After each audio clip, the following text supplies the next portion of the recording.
will lead us in the pledge.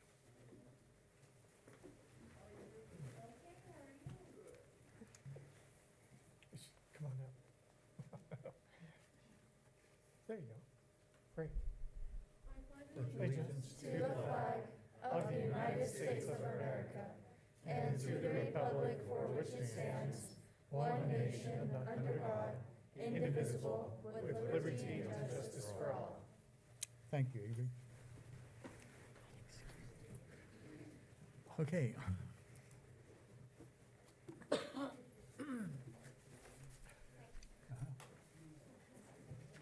All of our board members are in attendance except Mr. Mattson, who's been excused.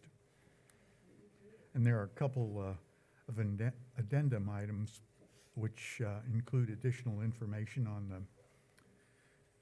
Human Resource Report, public written comments, and wellness dashboard.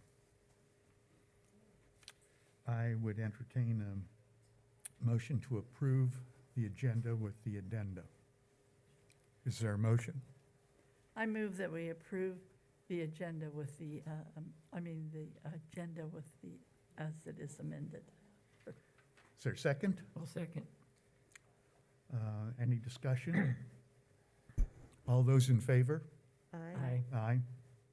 Any opposed? The motion is passed. Next on the agenda is the approval of minutes. I would entertain a motion to approve the minutes as corrected. Is there a motion? I move that we approve the minutes as corrected. A sec- I'll second. Any discussion? All those in favor? Aye. Aye. Aye. Any opposed? None? Okay, the motion is passed. Next on the agenda is the approval of the consent agenda, which includes authorizing the payment of claims, approving the supplemental financial information, and approving the amended human resource activity. I move that we approve the consent agenda as stated. Second? I'll second. Any discussion? Okay, all those in favor? Aye. Aye. Motion is passed. Next, Ms. Fisher will provide the October recognitions.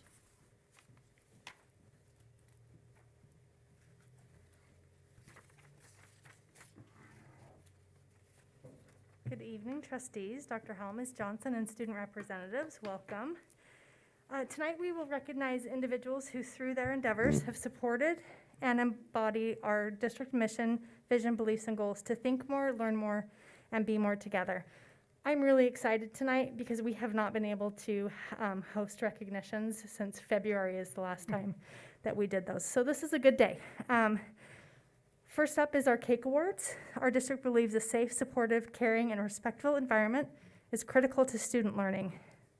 The School District 25 Education Foundation, in partnership with McDonald's, supports the Learner of the Month Award to recognize one elementary learner and one secondary learner who exemplifies the characteristics that the Cake Award embodies. That's character, attitude, kindness, and encouragement. They are nominated by a teacher, also vetted by the school principal, and they join us here at the monthly meetings, and then we also recognize them in front of their peers each month because we feel like that's a really important part of this award, to recognize these learners who go above and beyond to demonstrate these attributes in front of their peers and motivate and inspire other learners in our district. So with that, our October Cake Award for elementary learners, I'd like to invite Pace Carter, along with his teacher, Miss Katie Brunger, to please join me at the podium.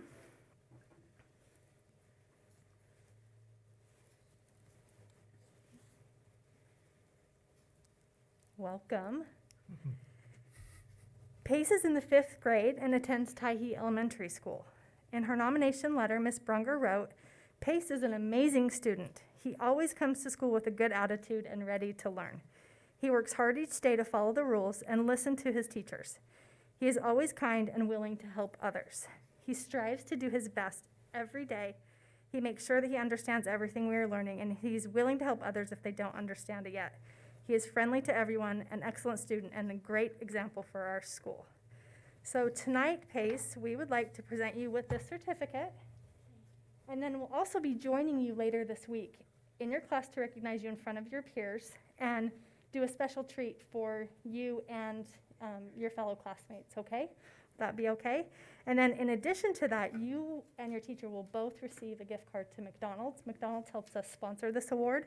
And then you also get a $50 donation on your behalf to your school library, and you get to help choose those books and then put your name in those so that that will be there for other learners to recognize this accomplishment for you. Okay? Thank you so much. And Very good. will you please help me congratulate? If you will go, you don't have to take notes, but if you'll just go let our board members congratulate you, you can just walk through the line. So these are- And you as well. Please. Good job.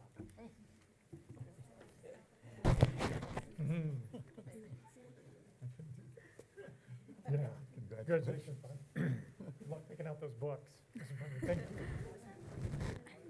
It's crazy. Good job, dude.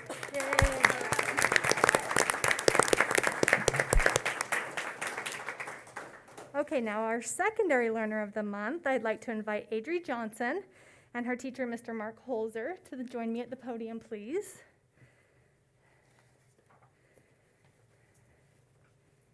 Hi, Adri. Adri is an 8th grade learner at Irving Middle School. In his nomination letter, Mr. Holzer wrote, and I know this to be true, I've known Adri for several years.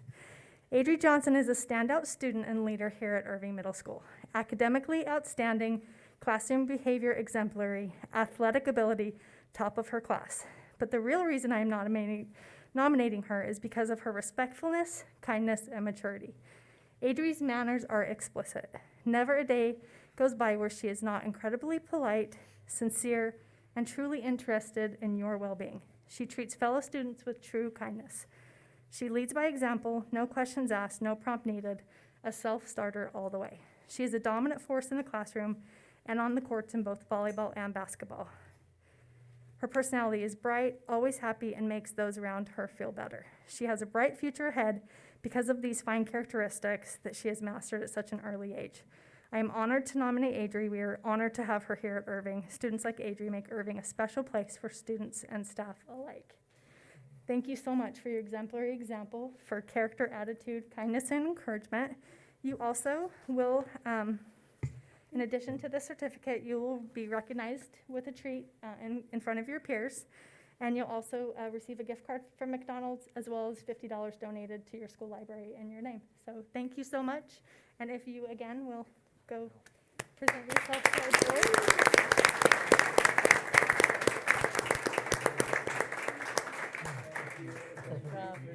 Thanks for doing that. Wish I could see that smile. Mr. Holzer, thank you. Thank you, Mark.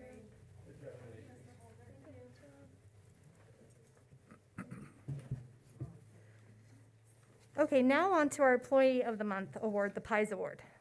The Employee of the Month award, the PIES, recognizes our employees who positively influence educational success. This award is for employees who go above and beyond that effort. ISU Credit Union partners with us in providing this award. Will Mr. Denny Carlson please join me at the podium?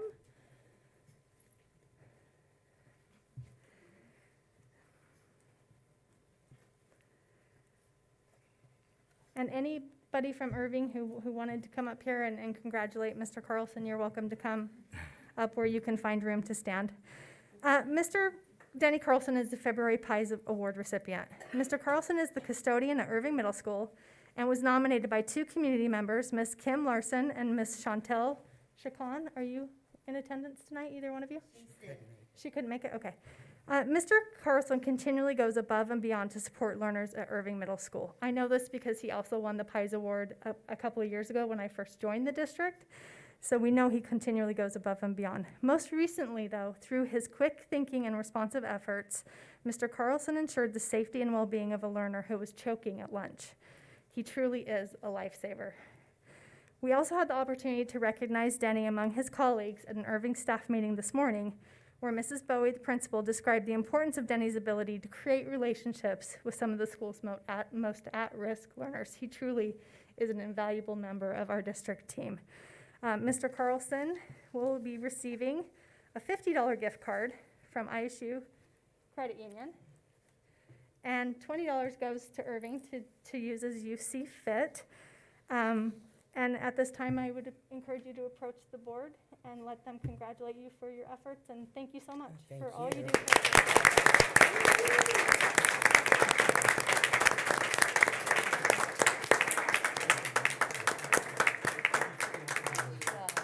appreciate the decision you guys made. Can I have you guys just come in for a quick picture? Jenny, I'm just gonna have you pose right there. Did you leave you hanging? Yeah. Did you get an air five or did you leave you hanging? Good. I just want to be able to see the board members behind you too. Oh, you see. Just stagger. Perfect. Thank you.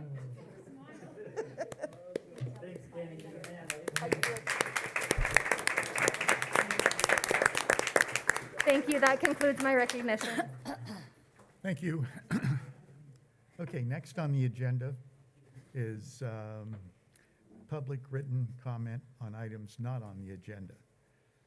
Written comment was received or included in the packet, but I also have received requests for public comment, and we'll begin with Ms. McGorry. Is that on the agenda? For items not on the Yeah. agenda. This is not. She had two, I think. Okay. Yeah. Mrs. McGrory, two items. One on the agenda, one not. Is that right? Yes. Yeah. Okay. Good evening, board members and district staff. Tonight, I'm here to share with you what teaching is like during these times. I will be drawing upon, I'm going to take this off and then I will sanitize this after I leave. I will be drawing upon the experiences of teachers in our district.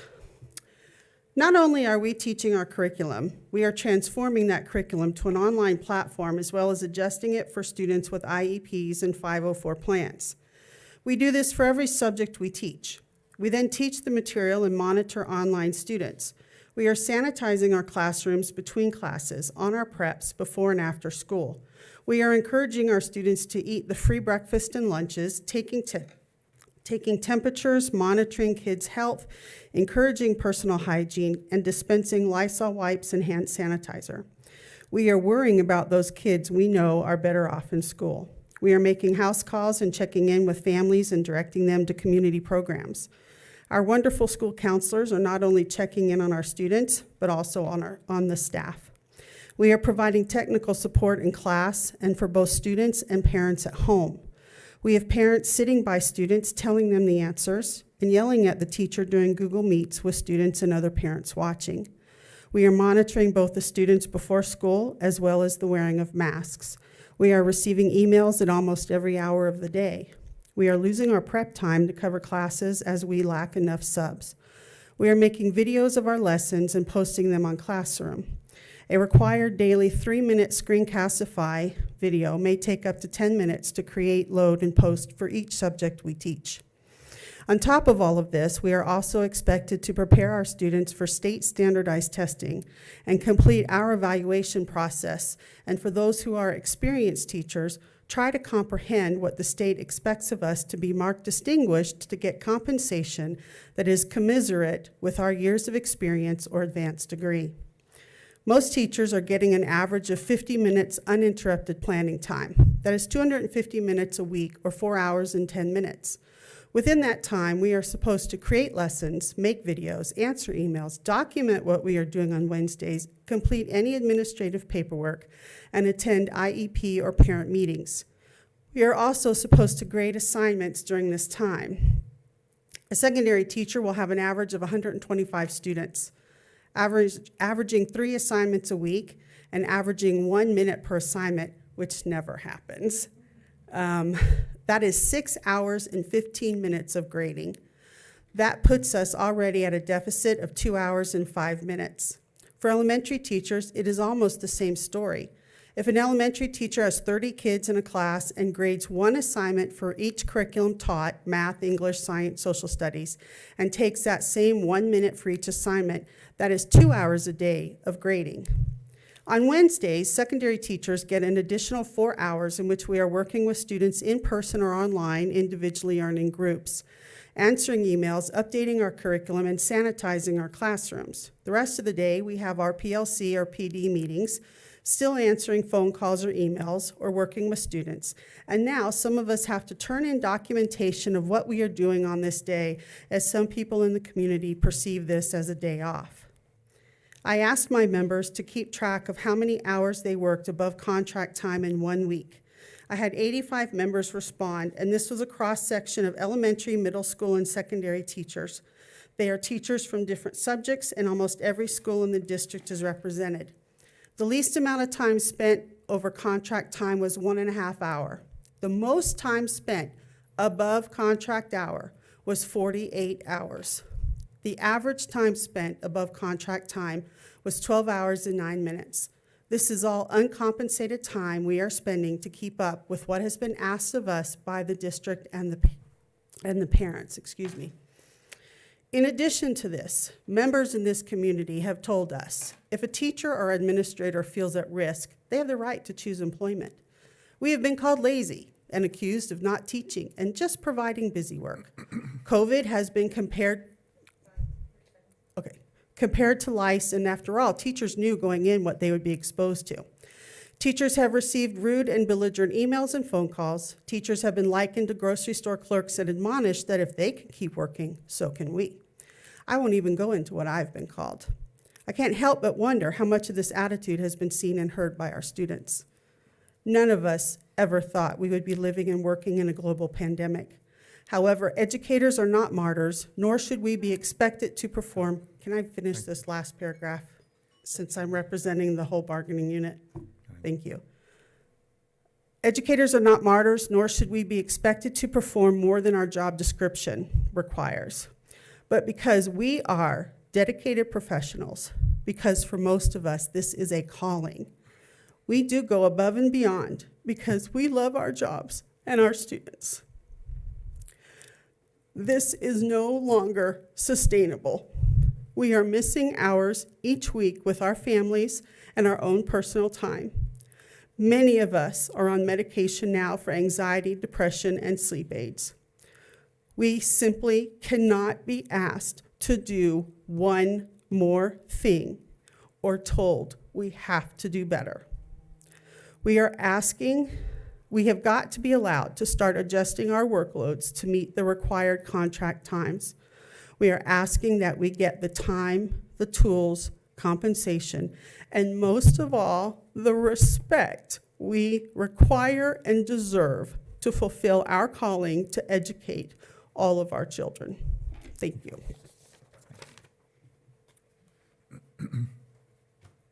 Before we go on, speakers are going to be limited to 5 minutes per person.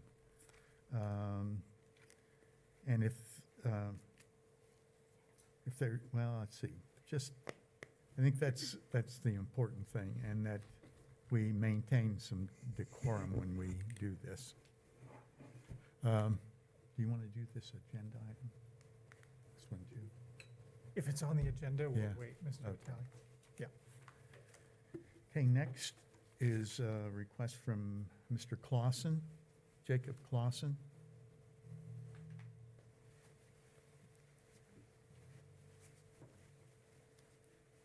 Well, didn't realize I was going to be speaking quite so soon in the meeting, but thank you. Board members, students, district staff, I'm grateful to come in front of you today. I don't have specifically prepared remarks. I come in front of the board as a concerned parent. My name is Jacob Clausen, MD. I am a local pathologist who works in both Bingham Memorial Hospital and Portneuf Medical Center. I do not represent them with my specific comments here tonight, but I just wanted to inform you of my background. I acknowledge the the concerns of the teachers, and I'm grateful for all that they do. My own stepmother was the debate teacher at Blackfoot High School, and she frequently worked anywhere between 60 to 80 hours a week, particularly during debate season. So I know how many hours and the dedication of many. One thing that has concerned me, although over the past few months we've learned to adapt, is to this hybrid schedule. Both my children and the teachers I've seen over the course of the last 2 months have increased greatly in their ability both to deliver content and also my children to be able to understand that content and be able to learn. I've had comments and seen comments from many others that it's a constant battle. And I wish overall that this pandemic did not put upon us the requirements to continue to try to give a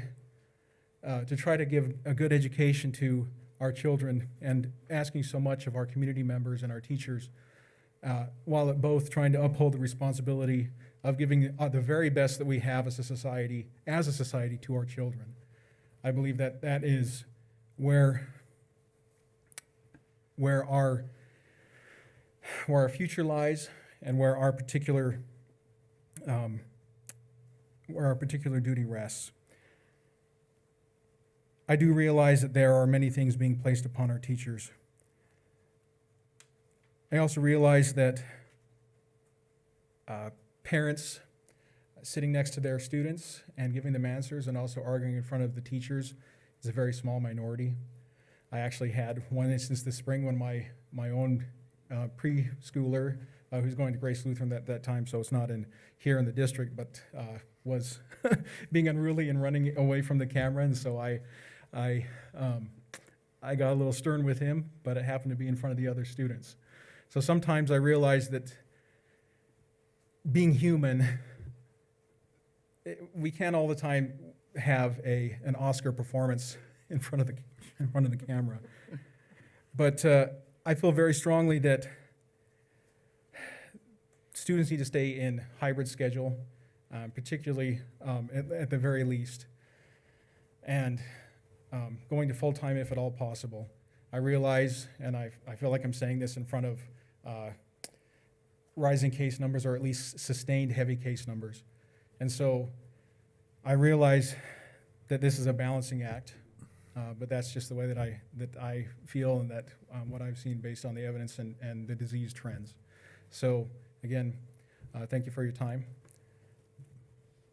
Okay, Thank you. thank you. Next, Tammy Comstock.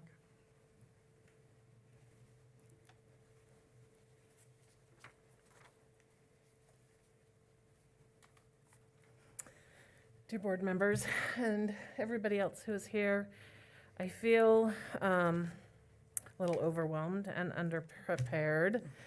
I am a new teacher. I was hired on an emergency hire just last November, and so I'm not even quite at 1 year with the district, and it has been one heck of a year.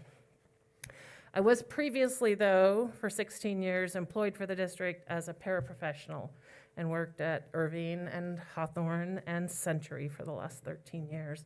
So I've been in hundreds and hundreds of classrooms watching teachers and students and helping them be successful. But my dream was to be an English teacher, and so I decided I better do that before I retired. I want to say a few positive things about how wonderful hybrid has been for me these last 9, we're going into our 9th week. I have had the opportunity to build incredible relationships with my students. A huge part of that is because we have the smaller class sizes, and I know we only see them twice a week, but I am very careful and observant to make sure that I constantly, during the remote days, still reach out to them on a personal level and connect with them and follow up with those kind of comments and exchanges when we are face to face. When we do have face-to-face classes, I have to say, I have had absolutely no behavior problems. The kids have been focused and on task, and they know we have a limited amount of time together, and they value it, and they know I value it, so that time is super productive. I've heard a lot of positive feedbacks from the students that this hybrid schedule is working well for them. They feel safe, they feel valued, and we're getting a lot of good work done on the content areas that we're studying. I know we all wish that things were different. We wish there wasn't a pandemic. We wish there wasn't real fear in our hearts that we could be contracting a disease at school and taking it home to our family members. We wish we didn't see the names show up on our rosters, new ones every day sometimes, because families are being quarantined at home and those students are not allowed to come to school those days. And so then not only are we preparing in-class lessons for some, remote lessons for others, but then the full-time stay-at-home lessons for that third group of students who are quarantined. We wish we weren't trying to balance all those things, but we are. So we're doing the best that we can. For myself, I have been fully engaged 5 days a week in planning, preparing, instructing, giving feedback, grading, reteaching, which I feel like probably is happening more because of these gaps in the at-home days. And I usually do work not just my 8 hours a day, but 10 to 12 is about where I feel like I come in additional hours, either 1 or 2 on the evening or 4 or 5 on the weekends, not only preparing for the next week, but grading the assignments. And because remote assignments are done at home, I feel like I spend more time grading them than I ever would in-class assignments. They need more feedback because I had to do it independently instead of when I was there to look over their shoulder. Wednesdays for me are my busiest and most, stressful day of the week because I'm trying to balance PLCs and PDs and grading and planning and emails and all the other things that we're supposed to do on those Wednesdays. I've even heard the students say that those are their hardest and busiest days. I don't know anybody who has a Wednesday off because I don't see that happening in the reality of the hybrid schedule. My main concern that I wanted to voice tonight is that we follow the roadmap in our educational community that we set forth at the beginning. I am a rule follower. I need and want to know what the expectations are, and then I will spend every ounce of my willpower to meet those expectations and to follow the rules and to help everybody come up to the highest level they can. Our State Department of Education does the same thing. We are constantly updating the content standards for us to follow as teachers, as educators. Was that time? No. Sorry, I didn't hear the other times. Sorry. Okay, so I just want to say that if we have a rubric we give to the kids and we say this is how we're going to grade you and this is a plan that you need to follow, that we stick to that plan and we don't change it mid-course. So if our roadmap calls for us to be in a particular level, let's please follow that so that we all know consistently what the expectations are. Thank you.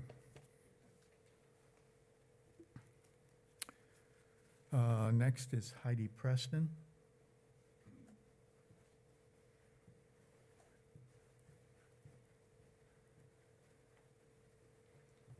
Hi, everyone. I'm used to speaking to children, so this is a little bit nerve-wracking to me. I wanted to start out by saying that I am a middle school teacher, and I have been teaching for 15 years, so I have been around the block. I have won numerous awards for my innovation and passion for teaching, including a national award where I beat out over 500 different teachers throughout the nation. I introduce myself this way to let you know I am passionate about my students. I am passionate about my job, and I know a thing or two. I have been stressed this year, more than I can even imagine.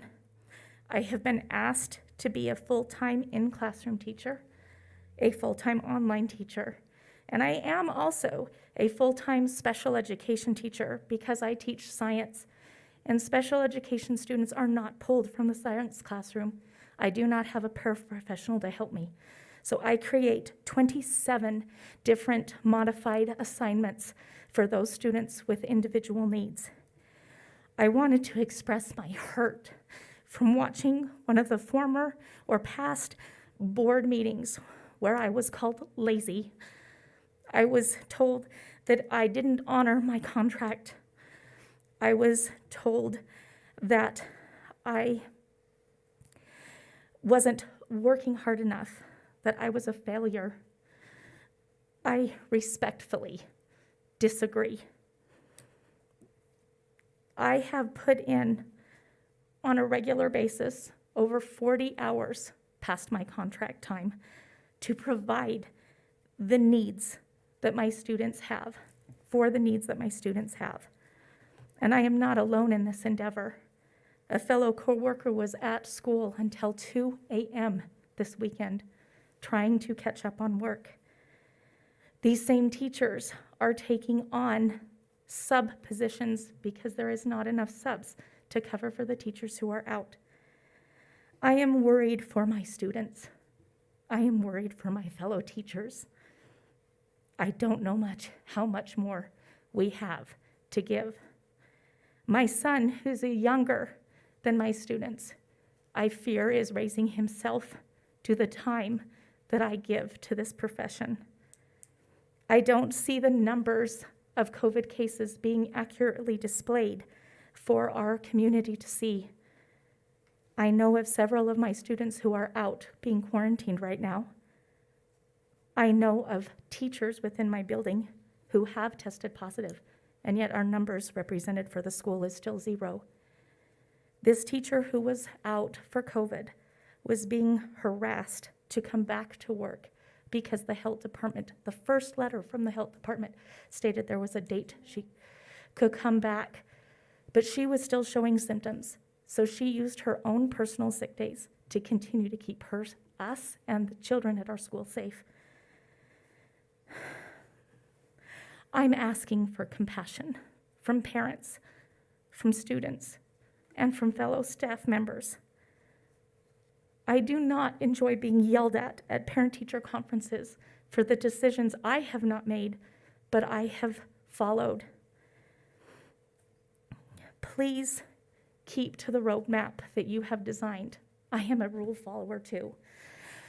I need to know where I'm going so I can plan for that. I am presenting Screencastify videos. I do find that my lessons are much better than they were in the spring, and I continue to strive to be a better teacher every single day.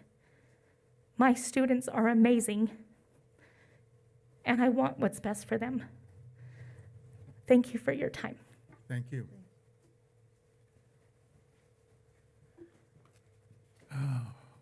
Next is Leanna Lidsinker.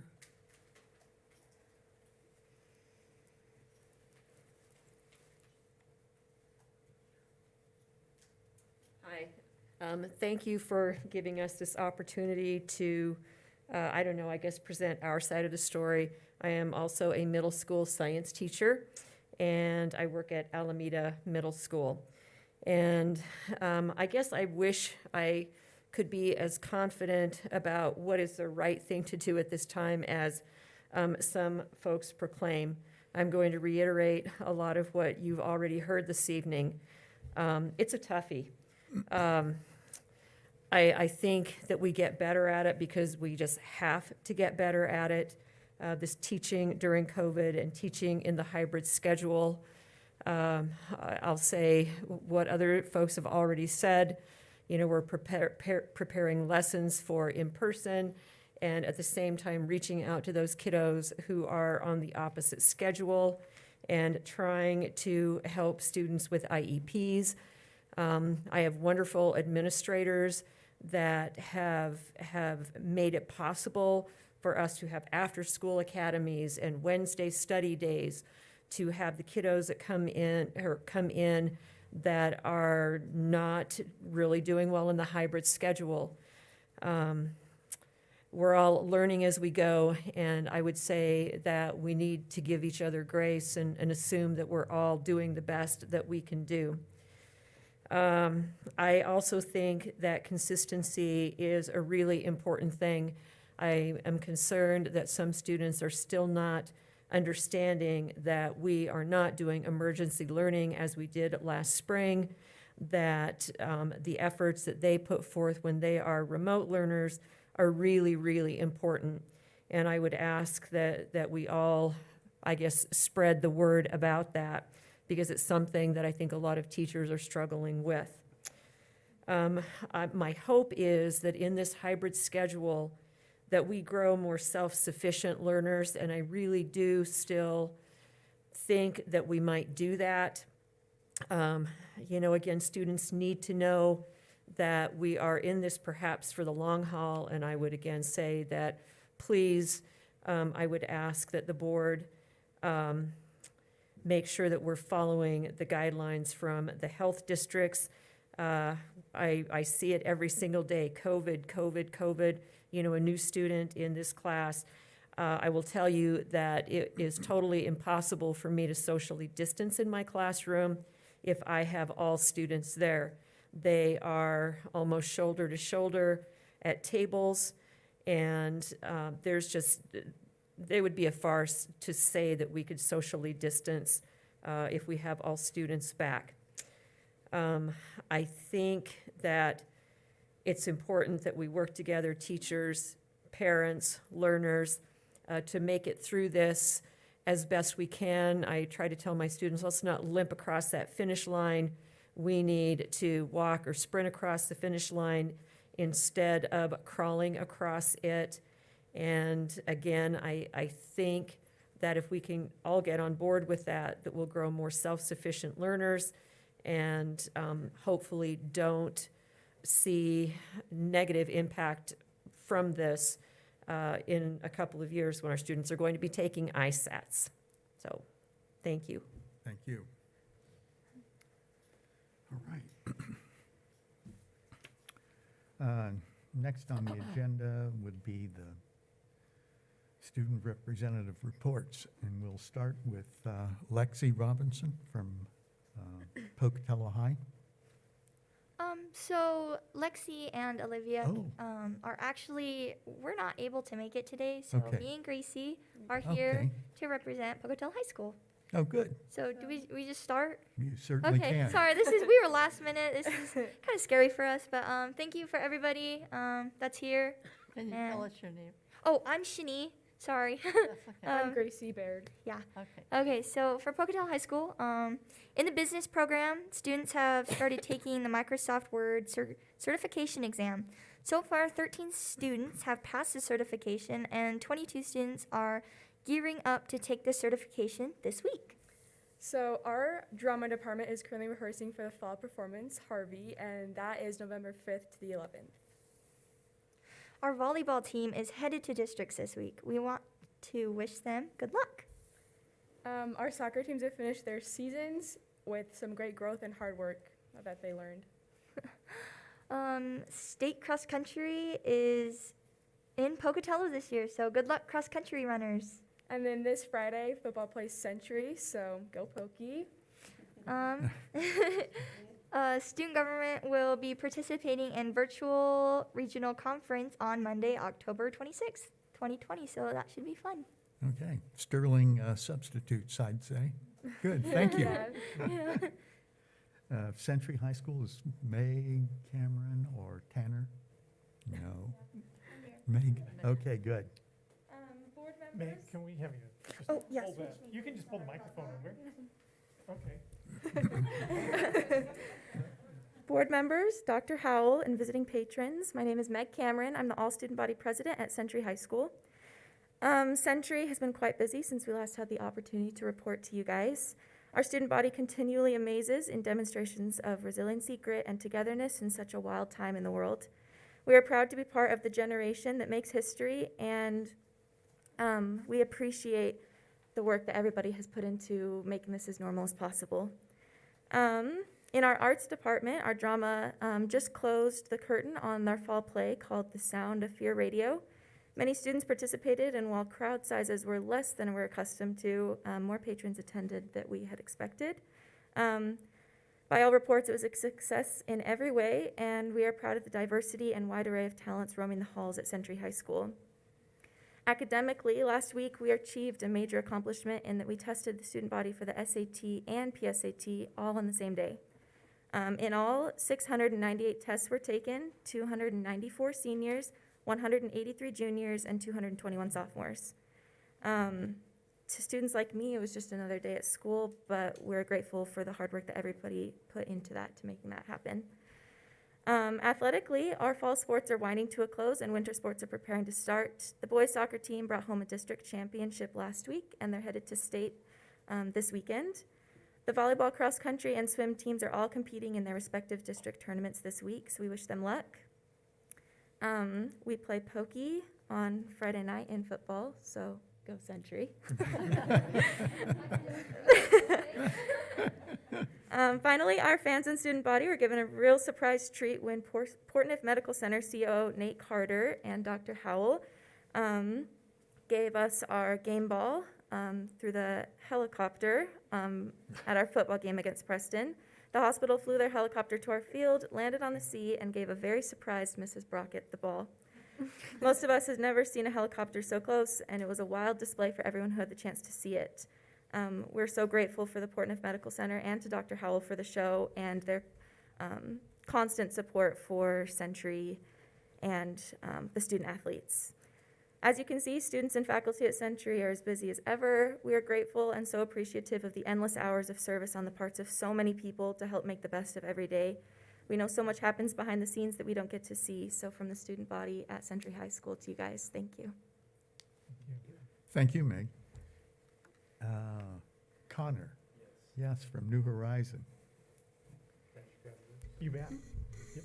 All right, I'm Connor. I'm from New Horizons. I'm a little nervous because this is kind of shocking for me, but I think the hybrid days are very good for both students and teachers because it kind of puts them on like another kind of realm of relationship. My main thing, because at New Horizons and any other high school, is the open gyms for lunch, because some of the students cannot be able to like leave the school and do whatever they want for their like lunch, go get other food and whatnot. So I would saying at least open the gyms for lunch for like basketball, whatever else. We just started a canned food drive. If you bring $1 or a canned food into lunch, you could wear your hat.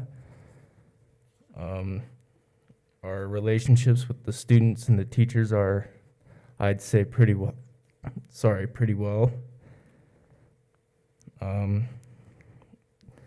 That's all I could say. Thank you, guys. I appreciate it.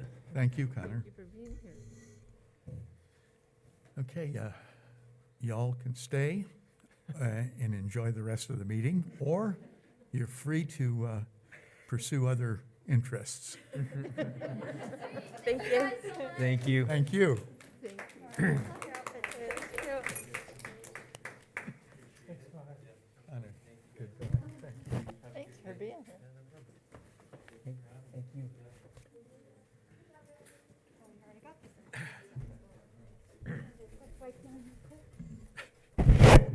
Sorry. You ready for the media report, Courtney? Yes. Okay.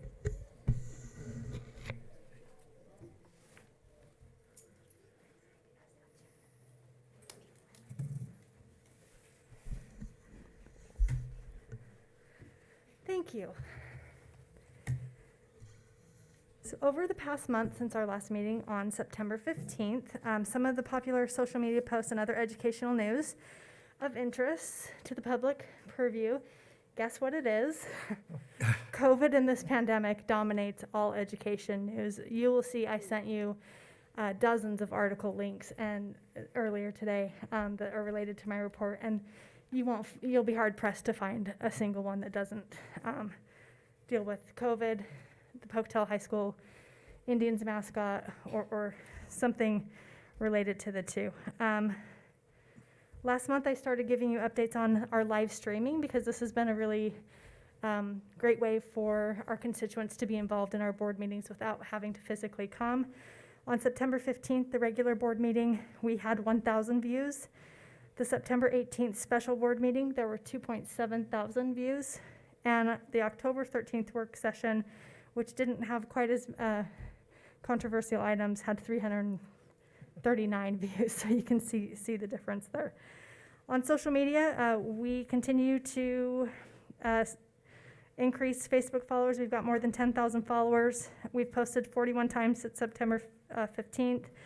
Our page views were down, and I'm not sure if something was going on with the Insights page, but there was a significant decrease in the amount of times that page has been accessed, and it doesn't really match up with the other data, so I'm going to be looking into that. We increased our page likes to over 10,000. Our total post engagement was 13,152. Our total reach was over 18,000, and our video views totaled 516, which was consistent with last month, which is why that other number doesn't make sense. We have 383 followers on Twitter, and really pleased to see that our Instagram followers increased by more than 400, and we're up now over 1,000 followers on Instagram. Another great way for our students to stay connected to what we're doing. As far as our website, we had 27,000 users, which is about consistent with last month, and 55,000 sessions. 55% of our users are accessing our site via their mobile devices. That was an increase about 5% over last month. Our most frequently visited pages, this gives me really good data to see if our communications are being received as intended. So I was really happy to see some of these in our top 10. Our home, of course, people go to the home page first.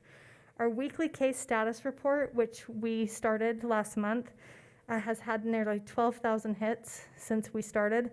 So that is a place where people are going to data to receive data on what's going on in our schools. Now I want to clarify, we update that weekly case status report every week on Fridays. It is with the most accurate, up-to-date information that we've received from Southeast Idaho Public Health Department. So often we know about cases before the health department gives us the proper documentation, but we have to wait for that proper documentation before we can list that as an active case. Otherwise, we're just guessing. So it is accurate, verifiable information to the best of our knowledge every Friday. PHS Home is the third most visited. Elementary School Food Services is fourth. Coronavirus Updates page is the fifth, which is also good news because we post and frequently update that page, so people are really tracking that page to stay up to date with our most recent plans and updates. Food Services Home, and then this is another one, free and reduced lunch applications. We've really been pushing that message for our families. Even though all meals are free for every learner right now, it's very important that our families fill out that application, and so we've been sending out some communications, and so because that is in the top 10, that lets me know that communication is working and those families are filling out those applications, which is very important to keep that nutrition for our learners going. Our online learning program, which for secondary, that just opened up the enrollment window. So that's another one that's been frequently accessed. And then our district HR and our district maps. As far as community relations, I want to take this opportunity on the record to thank Portneuf Medical Center as an educational partner.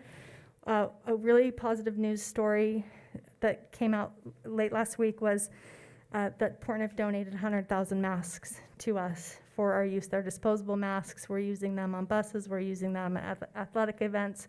We're just using them overall to supplement our PPE.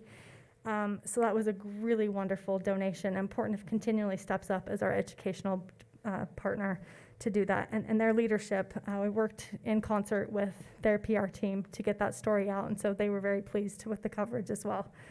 And then another way Portneuf has found a unique way to support us lately has been through the Portneuf Air Rescue.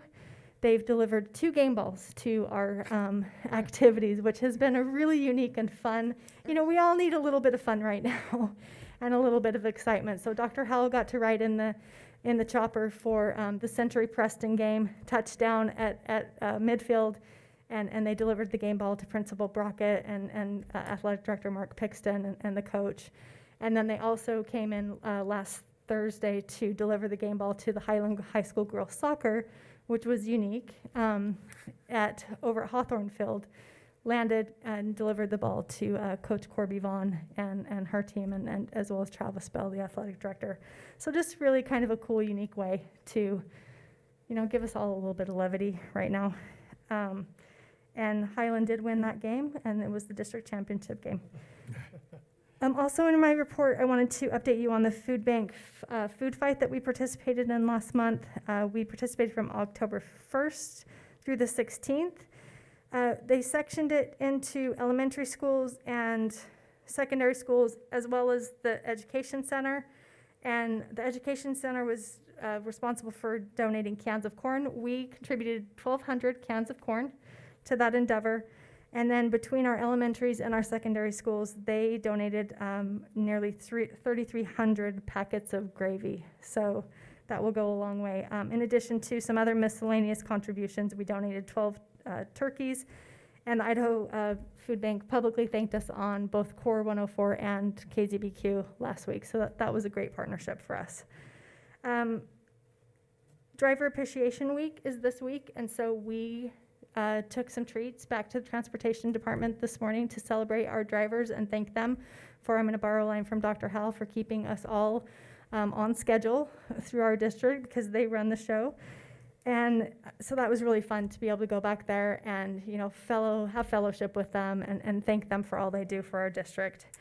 And then one more thing, lastly, we opened up an advisory survey this evening for the Pocatello mascot selection. And so I've also emailed that to you for your information. And that process, I believe, will close on November 1st. And that's just an advisory survey that there are 9 choices that the committee has narrowed down out of 185 submissions that the community can go in. The student leadership, a couple of them were here with us this evening. They were each given one of those mascot possibilities, and they did a video on that to kind of showcase how that mascot might be implemented at the school, and then people can watch those videos and then make their top 3 selections that will be used as a reference for the committee as they bring those recommendations to you all next month. Any questions? That was a lot to deliver tonight. Yeah. Thank you, Courtney. All right, thank you so much. Oh, Mr. Reed, in the Comprehensive Annual Financial Report.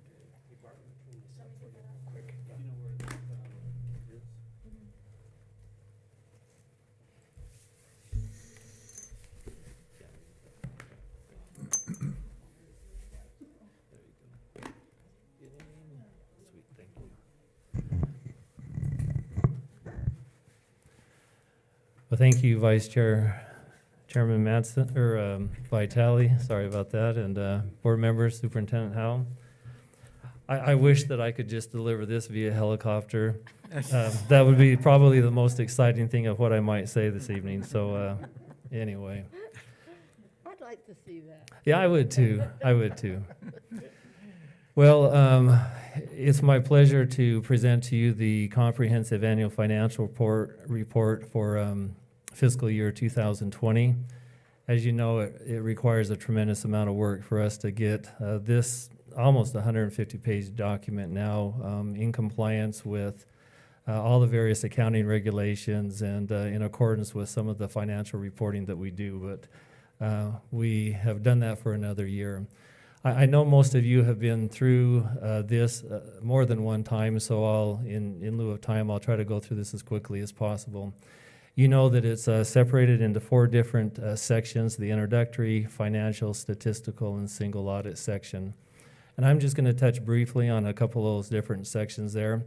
Also with us this evening is Mr. Doran Lamson, who is a partner with Deaton & Company, and he'll present the single audit section and some of the work that they did during the audit engagement. We, again, were able to submit this report to both the Government Finance Officers Association, and also Association of School Business Officials. These are programs where we receive a certificate of achievement for excellence in financial reporting. And this is now the 29th consecutive year that we have received both of these awards. And so we're always happy every year that we are awarded this certificate of excellence. And I think that it helps the community understand that we are trying to report to the highest financial level that we possibly can. A couple of things just to bring to your attention in regard to our general fund, which is the largest single fund in our district. It's kind of been an unusual year, as we've talked about, beginning in March and then kind of going forward. Our general fund revenue exceeded our revenue projections by a little over $1.4 million. That's a little bit more than what it typically has been in the past. That represents about 1.8% of our budgeted revenues. A couple of the components that made up that $1.4 million, our interest earnings were up a little bit, about $135,000 roughly over our projections. Our state appropriations were $785,000 over our estimated budget. And our local revenues were up about $350,000 over the budget. That was due primarily because of the insurance reimbursement that we received from the fire that we had up in the modular unit over at Lincoln Elementary. On the expenditure side, as you know, we came into the school year at about March where we did not have students in school. And so there were a lot of things that changed at that point in time. We still provided education. We still provided meals for the community and for our students, and several other things. But our salaries and benefits, well, let me back up just a minute. We were just a little bit under by $2.1 million in our general fund expenditures, which was 2.6% of our budgeted amount. We were really close in salaries and benefits, and primarily because we make a mid-year adjustment in January and February when we bring that to you as a board, and so we were really close there. However, beginning in March, when school was shut down as far as regular classroom attendance, we shut our schools down to the night setback and those sorts of things, and so our utilities were underspent about $625,000 roughly. And so we had probably, and you saw the presentation by Mr. Glenn on our energy savings that would demonstrate that. Also, our professional development was underspent, primarily because a lot of that could not be done after March. And our supplies, motor fuel, and textbooks were underspent by $550,000 approximately. So all of those categories contribute to some of the underspending that we saw during this last year. What that really means is that our unassigned fund balance came in at $13,623,807. That is a larger amount than what we have seen in the past, but in addition to that, I might say that it's also important to remember that going into this year that we're in right now, we also knew that we had a 5% governor's holdback.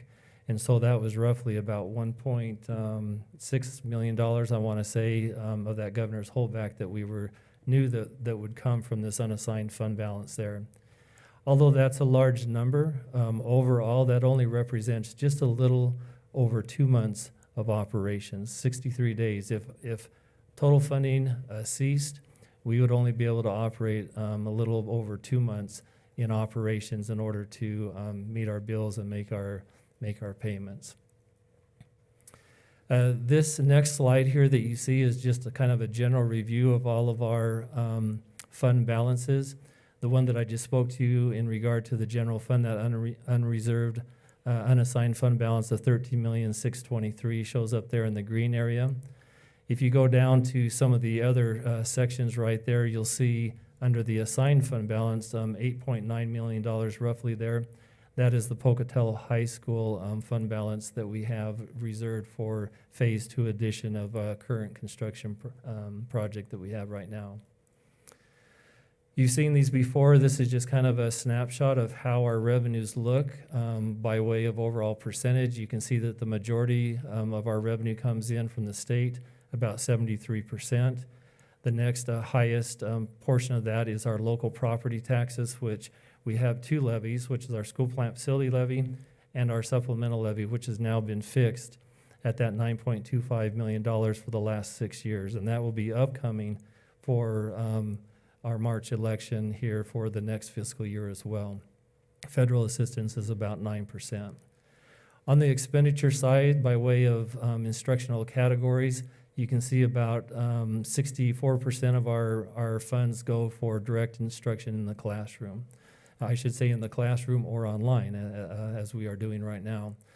The other part of that, 30%, goes to support services to support that learning, and a little over 6% for capital outlay, which is our buildings, facilities, and equipment.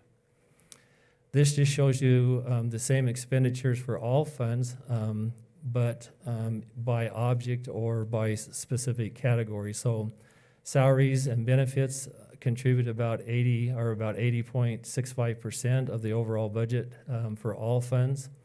And then you can see the remaining percentages there for capital objects, supplies, or purchase services. The statistical section, as I've said before, really to me is one of the more meaningful sections as far as what is happening locally and within the economy. We all know when we got our latest property tax assessment some time ago, the fanfare that was put forth in regard to the assessed valuation, which went up dramatically. If you will look in this second column where it says real property as an example right here, I've got the little pointer showing that. Between 2019 and 2020, our assessed valuation for real property went up nearly $1 billion. That $1 billion is more than it has gone up over the last 10 years combined. And so, you know, we saw a dramatic increase in our assessed valuation. That was probably one of the most significant parts of what happened this year with our market value for our levies. One of the other things I just want to draw your attention to in the second to last column there, you'll see the total direct tax rate. And you can see that our levy rate has fallen the last 3 years. So the amount that the school district is asking for local support for our schools has actually that burden has decreased over the last 3 years. And I think that's another important aspect to let the community know as well. This is our district enrollment, and you can see here in the blue shaded area there that we were sitting at about 12,700 students roughly in the September enrollment, and that our enrollment projection over the next 5 years was relatively flat.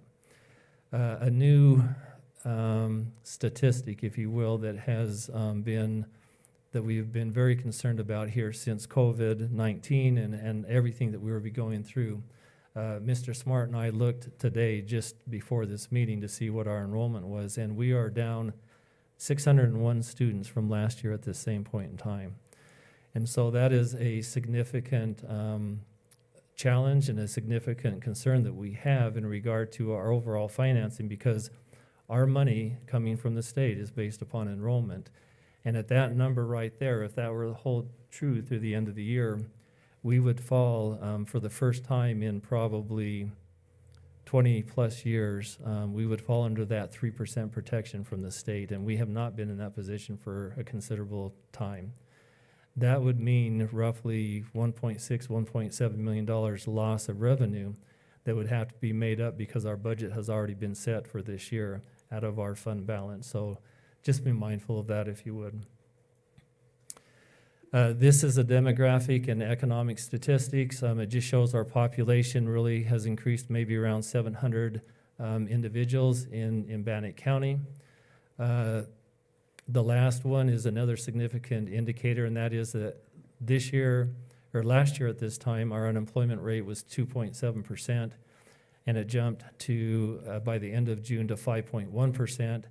At one point in time, during the high point of COVID, when this first hit, we were at about 11% in Bannock County. And so we've made some improvement there, but about double from where we were last year at this time. This one here is property and construction values, and the significant part about this is in 2020, you can see that we were at about 4,335,000, which is up over the last 2 years, which is a positive indicator. Under commercial permits, we had about more than twice the number we had the previous year, but half the amount as far as overall construction value, which meant they did more projects and smaller projects. Housing, however, is up, which is kind of interesting that we're at this $25 million amount right here.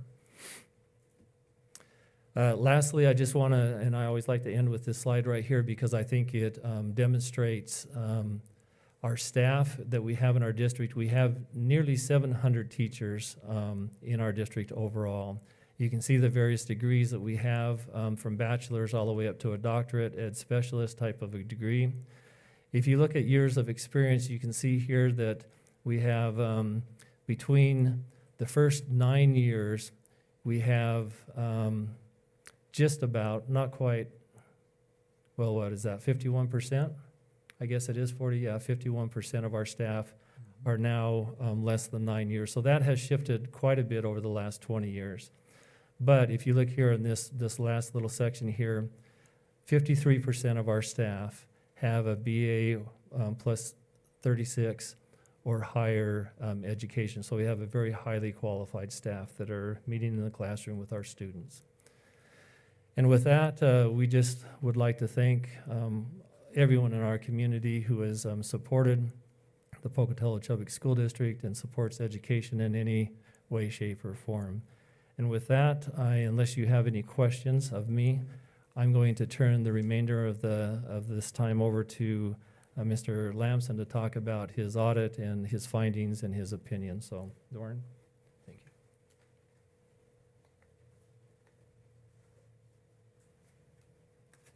you. Hello, trustees, Dr. Howell and others. Thank you for allowing me this opportunity to present our audit today. First of all, it's good to see all the social distancing going on. As auditors, we've received social distancing for many years, and so this year it just seemed a little more inclusive, having others participate. I'd like to get right into our report. First of all, in our auditor's report, the financial statements issued in the CAFR are management's responsibilities. They're responsible to ensure proper controls and procedures for the proper reporting. As auditors, we're required to audit the financial statements using analytical procedures and on a risk-based sample testing. In doing so, believe we have audited the School District 25's June 30th, 2020 fiscal year in accordance with generally accepted government auditing standards. In doing so, we have followed the standards to provide to obtain audit evidence sufficient to provide our opinion. And in our opinion, these financial statements are presented fairly in all material respects.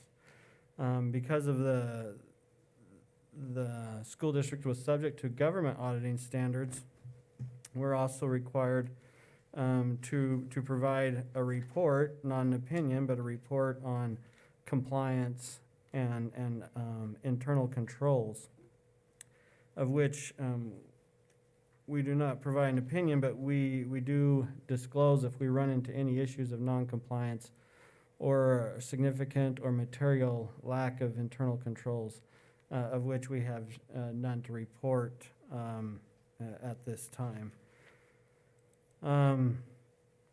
As Mr. Reed said, we also have, as the school district expends over $750,000 a year in federal expenditures, the school district is subject to the single audit or uniform guidance audit, which requires us to look at major programs for the federal awards. In doing so, we audited 3 separate major programs and had no findings to report regarding internal controls or compliance issues.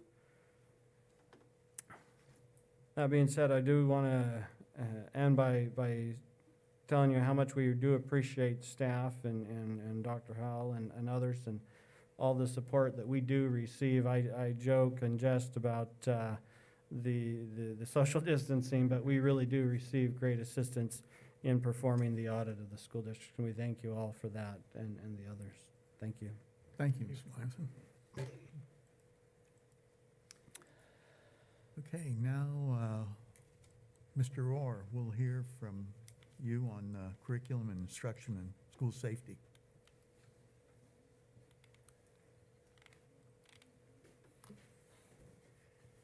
Good evening.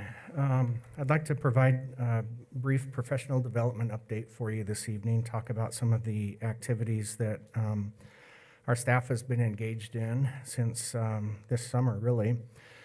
To support the effective implementation of instructional technology, we have and will continue to offer a variety of professional development opportunities. First, as you know, we contracted with author and educator Doug Fisher to provide all staff with a full day of virtual training on August 17th. The focus of his training was teaching for engagement and impact in a distance learning model. In addition, our instructional technology consultants are currently offering 2 sessions of the G Suite course. This is a fast-paced course where teachers learn to use Google Meet, Google Voice, Screencastify, Google Drive and Sharing, Google Classroom, and Google Forms and Slides. These 2 sessions are in addition to the 4 sessions that occurred this past July and August. Coming up on November 3rd, Dr. Sunny Magana, who is an educational researcher and author, will present 4 90-minute virtual trainings.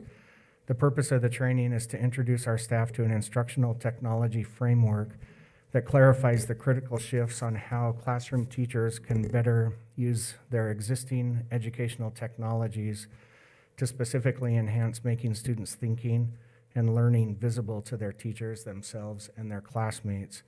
The training will also provide for strategies to engage students in learning through critical thinking, collaboration, communication, and creativity. This framework aligns well to visible learning and is known to have an effect size of 1.6, which is more than 3 times the rate of learning.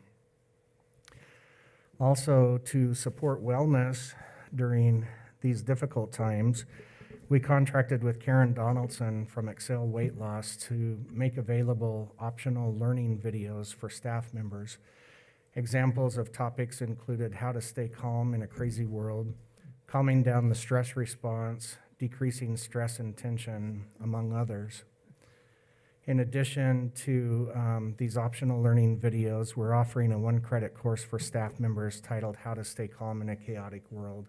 And that is also taught by Karen Donaldson, and those classes are being held remotely. Another professional development need that arose this year was that of equity and diversity.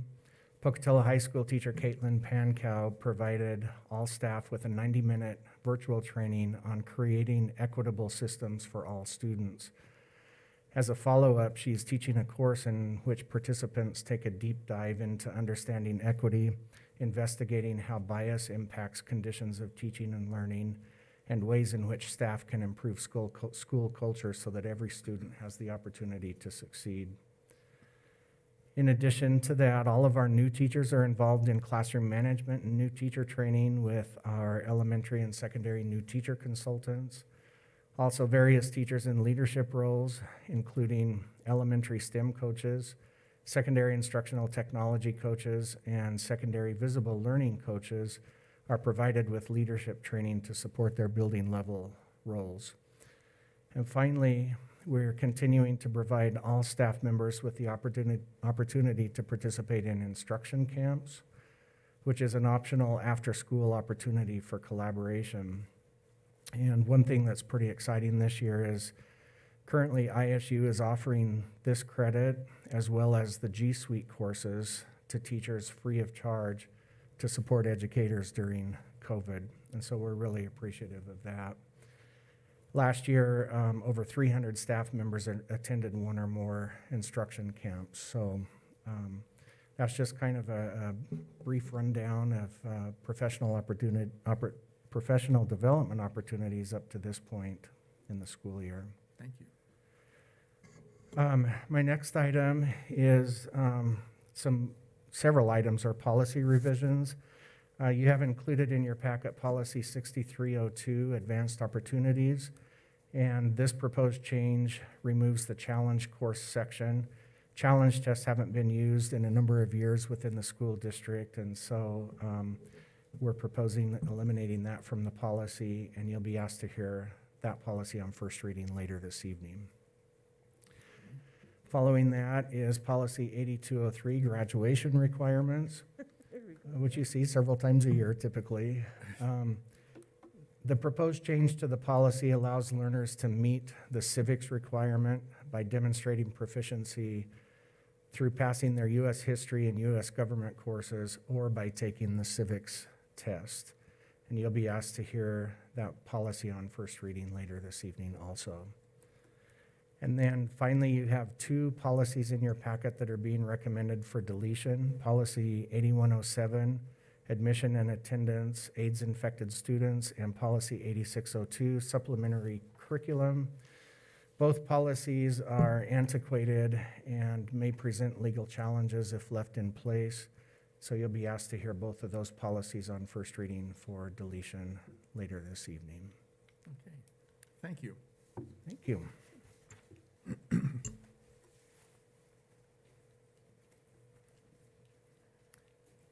Ms. Craney, Good evening. how are you?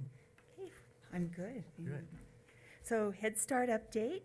So for the ERSI enrollment, at the end of September, the program had 122 children enrolled, 87 4-year-olds and 35 3-year-olds. The full-day classes are fully enrolled with 40 children, and 82 of the 107 part-day slots are filled.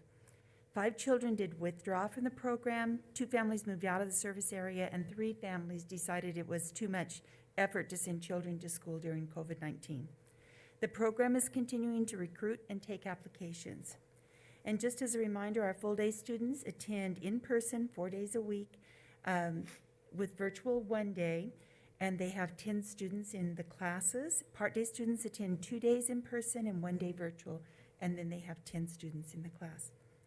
The attendance for September, the ADA, was 88.54%, and it's based on the number of days children are scheduled and physically present. For personnel, the program's still looking for 2 family advocates and 2 bus monitors. Policy Council, so October 15th was the first Policy Council meeting for the 2020-2021 school year. 9 new parent representatives were seated. These parents submitted an application and had their names appear on the ballots. Interestingly enough, there were a large number of write-in candidates. Thus, a second round of elections are being held this week. For Head Start policies, the updated policies are Child Health and Safety number 21, exclusion guidelines, and this includes reasons associated with COVID-19. Child Development number 3, behavior supports. It replaces the behavior management policy number 3. It focuses on the role of the teachers versus the behaviors of the students. And ERSI number 3 is a selection process. It identifies when families with income levels between 100% and 130% may be enrolled, which is based on disability and high need.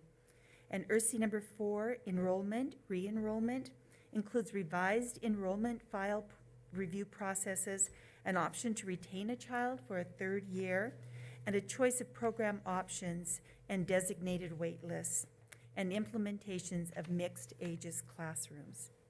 For the facilities, it's due to issues with the OHS database system.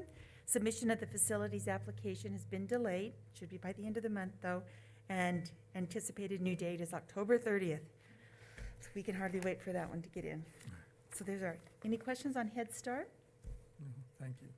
Okay, for the 21st Century After School program, it's also up and running.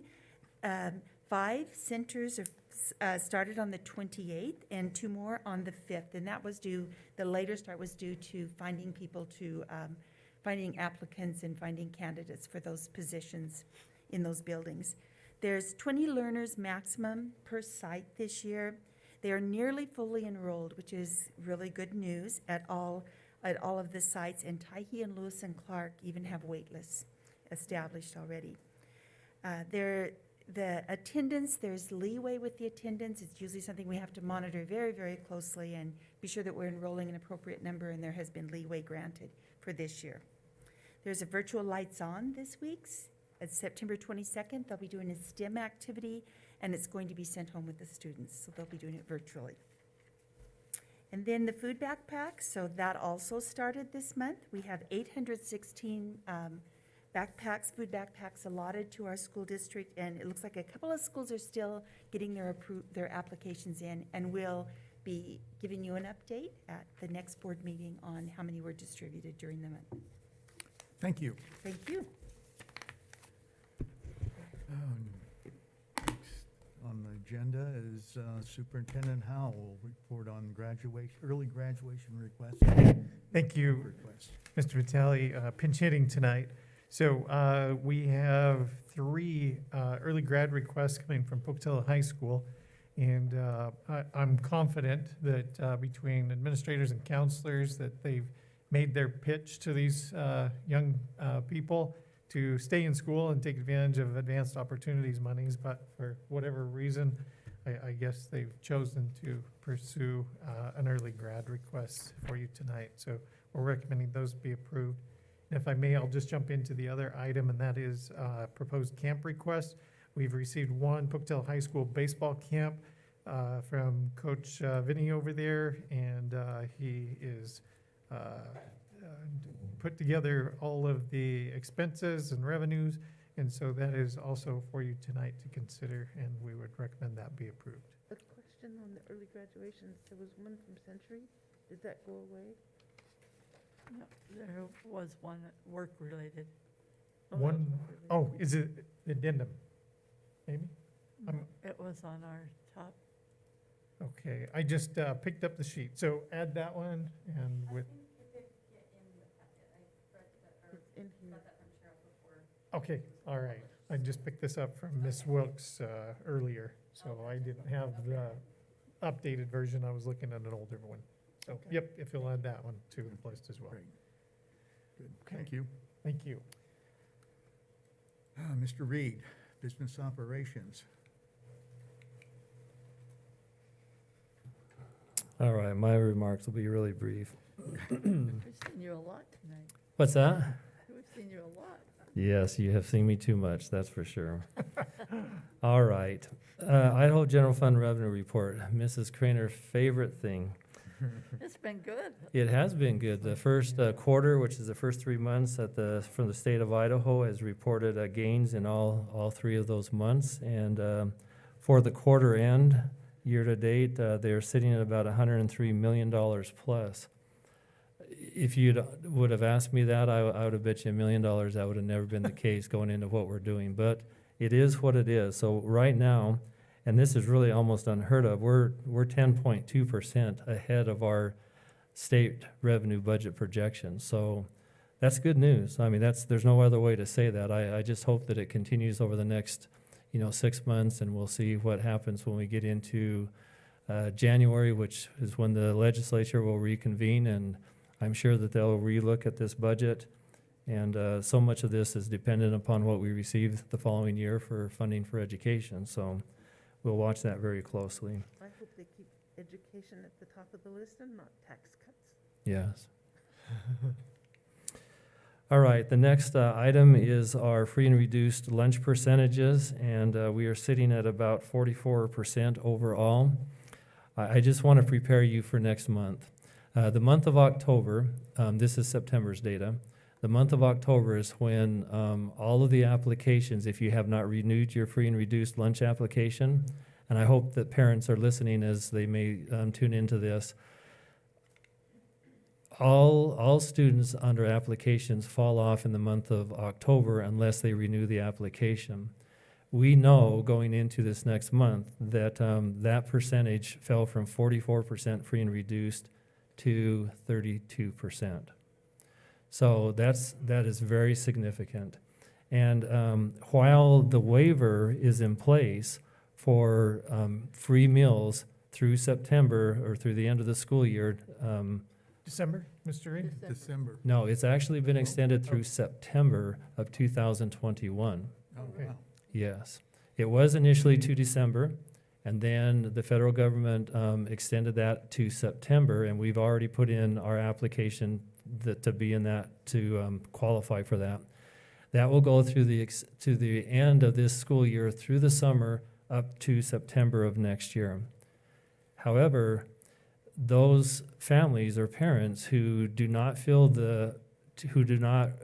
put in a new application, once that waiver ends, they will automatically drop to a paid status, even if they qualify for free and reduced. So that's why Mrs. Fisher and we have been pushing on families to try to make sure that they definitely get those applications put in there. So, By the and end of October. as soon as possible, yes. And the other reason why that is so important is because when we roll over our percentages, a lot of our title funding for state and federal grants is tied to those free and reduced percentages and those eligibilities. So if we are showing a much, much lower percent, let's say around 30%, 32%, that's going to significantly impact our financial ability on some of these federal and state grants. So it is extremely important that parents understand that this isn't just about free meals, but it's also about future funding for our public schools, for our district in particular. Did they separate that out by school? Mrs. Gephardt, can I have? Yeah, I can't hear you very well. Sorry, Janie. Did they separate that out by school? We know in some places we have far more free and reduced in some of our schools. We do, and the information that we provide you is just in summary, but we do track that by every individual school. And so we have some schools that are not Title I eligible, and the majority of the other ones which are, but yes, we do track that by school. All right, we had a report from the Pocatello Community Charter School last week, and they presented their financial and their performance review information. Mrs. Craney and I have reviewed that information, myself from a financial audit perspective and her from the performance perspective, and included in your packet is the letter that we would recommend that you would approve that would go out to them this year. And lastly, we are in the process of planning our capital improvement needs. And this letter is just a formal request for permission to bid various projects that we will be looking at for the 21-22 school year. That allows us to get out ahead of the game and get some very favorable bidding prices. So we would recommend that you would approve that at the appropriate time. Thank you. Okay, thank you. Next is employee service, Mr. Smart. All right, I will take a short amount of time tonight as well. For things on my section of the agenda tonight, Infinite Campus, IC Technology, there's not a lot to really update you on, other than we did get our IC submitted this last week, so that's out of our hair. And so a lot of the financial decisions that are coming down the pike from the State Department of Ed depend upon this October submission. So we have one more in November and one more in December. And those two actually will help lock in our salary apportionment in the future, those future months. In your packet tonight is our membership report. And as you know, usual for our district, we start a little high, then we decrease the numbers, and that's typical. You'll see that in the data tonight. And as Bart mentioned earlier, we have had a significant reduction or a decrease in the number of students, especially in the elementary schools. And so it will impact us as we get our salary apportionment, because that's dependent upon ADA units. And so we will discuss that in the future as we get a better idea of how many units we are actually off. And as we talked at an earlier board meeting as well, we do have protection built into the system for 3%. We anticipate reaching that 3% protection level this year. So, When do you reach that? I mean, when does that come reachable? Become, How's that calculated, Yeah, Mr. Smart? what- Could you help the board understand months when or we when reach do they 3%? decide? well, when we do our salary apportionment in December, our IC submission, then they'll do all the calculations then, and based upon your units last year versus the current year, so we just take 3% off of the units. So say for instance, we had 600 units. 3% of that will be 18 units. So if we drop more than 18 units, we will not go below 18 units in funding, or a loss of 18 units in funding. It's a better way of saying that. That's quite a bit. 18 teachers, that kind of. That's generally how you can look at that, as about 18 staff members. Do we have any idea, you know, when talking about 600 students, are these are not just new students, these are students that we've had on the rolls in the past? And it could be both, actually. And it's not unique to our district. If you follow the Utah news, they're going through the same thing down there. Many of the same thing is happening in the districts around the state of Idaho. And it's generally, the surprise is those kindergartens, which is new students, and the primary grades, 2, 3, 1, 2, and 3, where who knows where they end up. If they're private schools, homeschool, online school, could be any of those. Hopefully there is some school going on in that home, and that's the hope. I think, so, if I may, Mrs. Craney and her principals did a very nice job in tracking at least a good majority of the elementary, and I would say that probably 70 to 80% are accounted for. Would that be an accurate statement? And so they have reported, as Mr. Smart just said, attending other schools or homeschooling, and we knew that our kindergarten numbers were down. We were working very diligently, almost aggressively, to try to get those kids in school and registered, and we did that well into September, but we knew our numbers were down, and then I would say that just was a correlation to the other enrollment that we've lost as well. Pretty much all a result of COVID. Yes, I would say 100%. Yeah. Yeah. And as I mentioned, we're not the only ones in this situation, and there's many districts have reported that they're down 3, 4, 5% in many areas, and so we will see how the state addresses that when we start getting some of this funding, because protection takes in, interestingly enough, protection takes in all of the districts around the state, and so if we're all being protected, there's going to be a fairly significant hit in that one little portion of that apportionment calculation. And so I think they're going to probably have to make some adjustments for that, because there's a lot of us going to be in that protected category. In your anything else we can share with that little section of the agenda? All right, the wellness dashboard. As you can see, for the month of September, we're not doing too badly, 72% in the way of a medical, what's the word I'm looking for? All of a sudden I lost it. Experience? Experience, yeah, there we go, thanks, Doug. You're welcome. And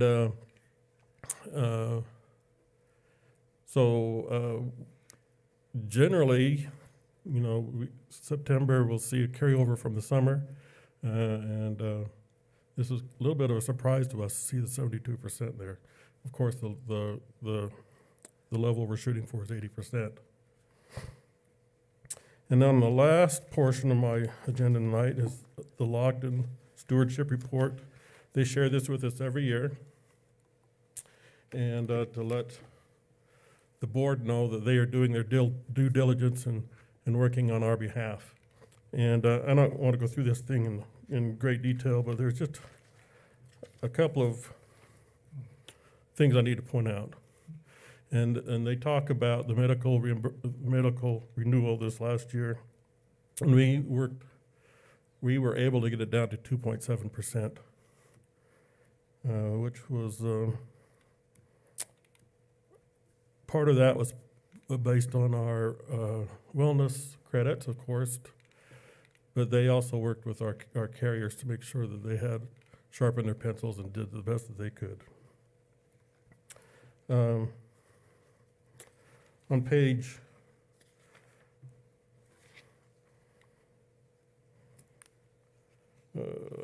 7 of this document, they talk about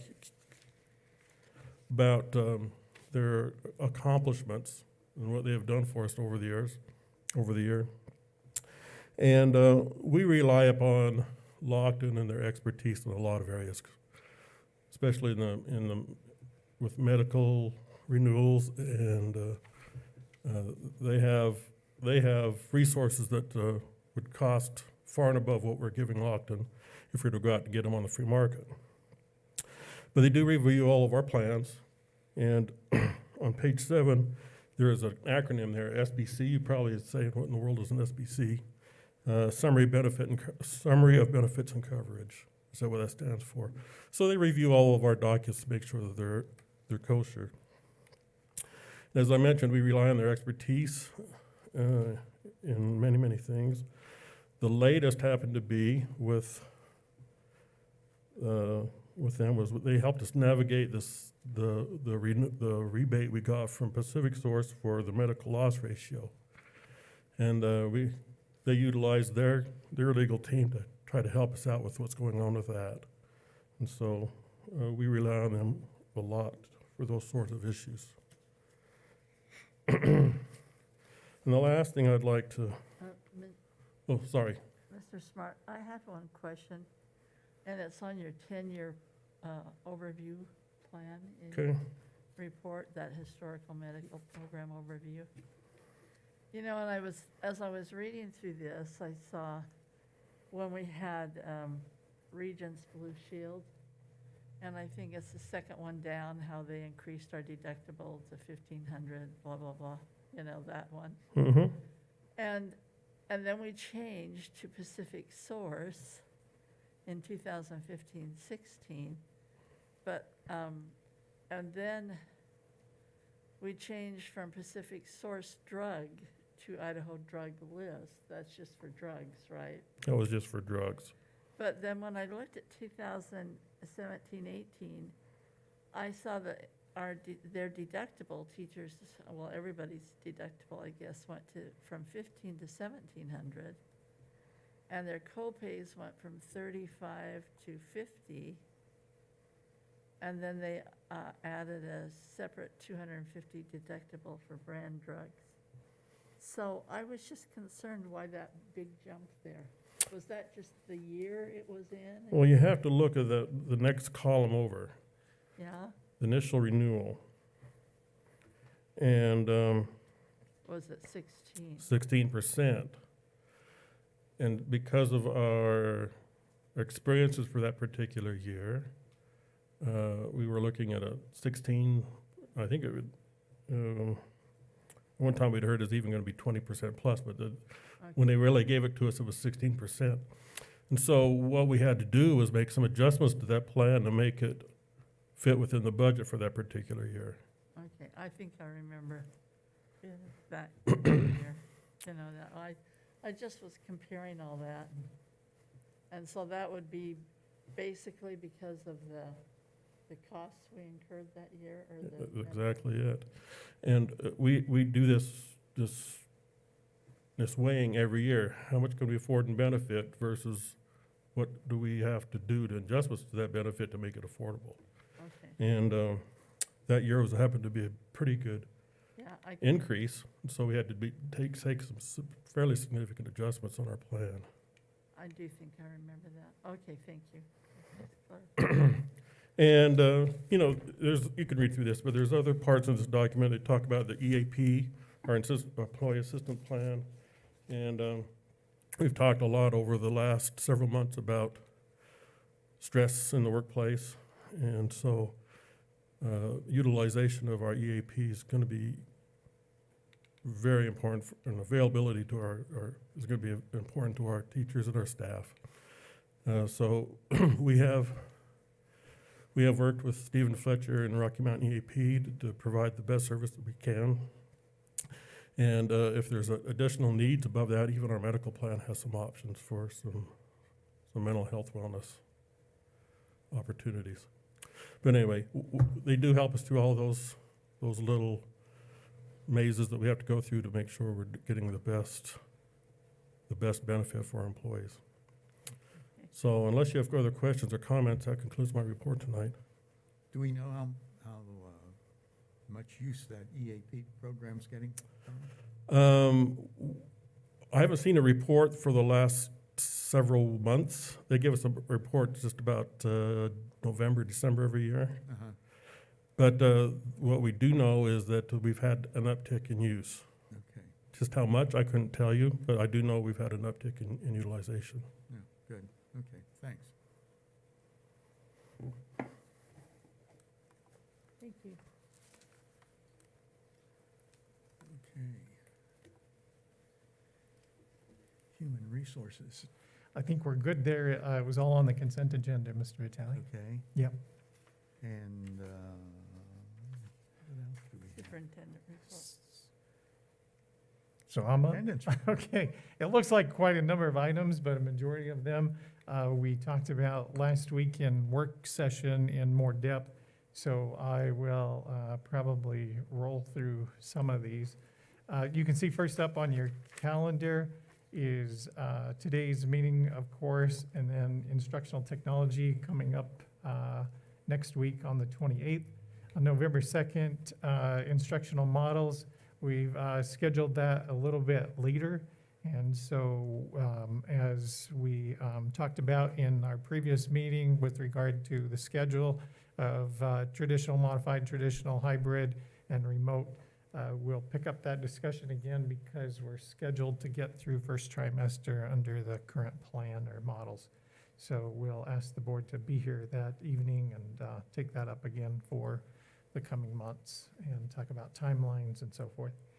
So November 3rd, of course, is Election Day, and then as Mr. Orr presented earlier, we'll have some professional development in the buildings, about 90-minute sessions, and for, I believe it's middle school, they will have some hour-long trainings, and so other than that, it will be time for teachers to prepare and plan and to continue with the remote, with the hybrid learning and just what they're doing in their classrooms. So we wanted to give them the time that they needed and deserved. Because there's no school that day. No school that day, and I just might say that was wisely planned. We've talked about that for quite a number of years, and I know it doesn't coincide with our typical October professional development, but with all the controversies surrounding elections, it's best if our learners aren't in the building and that our teachers can just work in hubs and be away from all the action. We'll just call it action. And then next up, you'll see, and you'll recall the annual convention for ISBA. We're typically gone for a couple days that week. This will be hosted virtually, so we can do that here if we were to decide that there was sessions that we wanted to all see, or you're welcome to log in on your computer. Ms. Johnson will be able to get you fixed up that way if you'd rather do that at home at your convenience and just pick and choose, but she can definitely help you with that. So did the whole board get registered?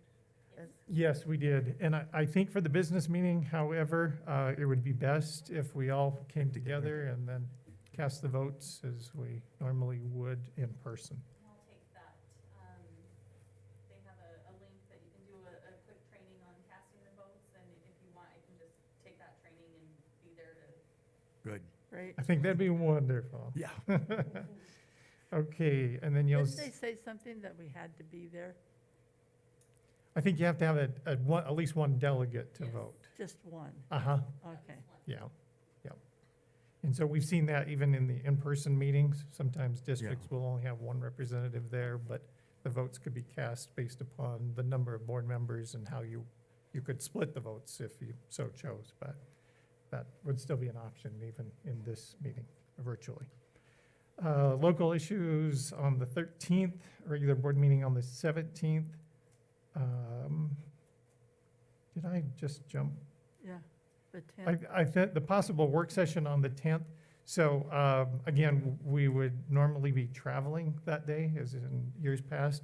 And so we may schedule something for you, and that will come up later in the calendar item to amend the schedule so that we could just hold that date if we should decide that we have work session items to present.